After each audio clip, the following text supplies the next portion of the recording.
ইনকলাব মঞ্চের মুখপাত্র শরীফ ওসমান বিন হাদিকে হত্যার ঘটনাটি একটি সুপরিকল্পিত মিশন ছিল বলে জানিয়েছে ঢাকা মহানগর পুলিশ ডিএমপি।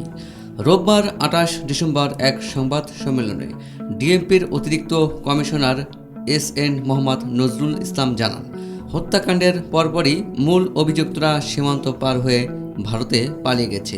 তদন্তে জানা গেছে, প্রধান আসামি ফয়সাল সহ সহযোগীরা হত্যাকাণ্ড ঘটিয়ে সিএনজি যোগে আমিনবাজার এবং পরে প্রাইভেট কারে করে ময়মনসিংহের হালুয়াঘাট সীমান্ত এলাকায় পৌঁছায়। সেখানে ফিলিপ ও সঞ্জয় নামে দুই ব্যক্তির সহযোগিতায় তারা অবৈধভাবে ভারতের মেঘালয়ে প্রবেশ করে। ভারতের অভ্যন্তরে পুত্তি ও ট্যাক্সি ড্রাইভার স্বামীর মাধ্যমে তারা আত্মগোপন করে।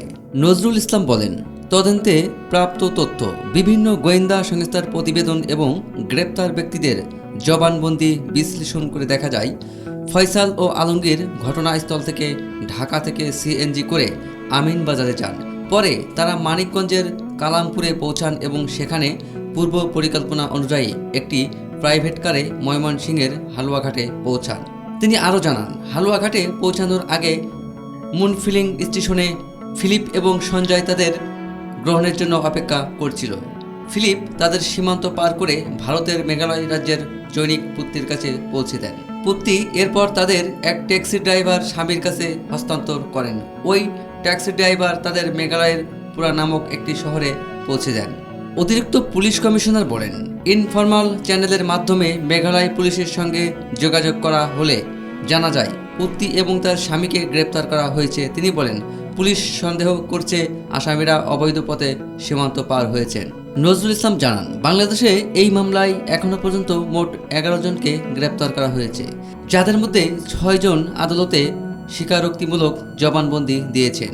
আগামী ৭ থেকে ৮ দিনের মধ্যে এই চাঞ্চল্যকর মামলার অভিযোগপত্র চার্জশিট দাখিল করা হবে। উল্লেখ্য, গত ১২ ডিসেম্বর পল্টনে জুমার নামাজ শেষে ফেরার পথে হাদিকে লক্ষ্য করে গুলি চালানো হয়।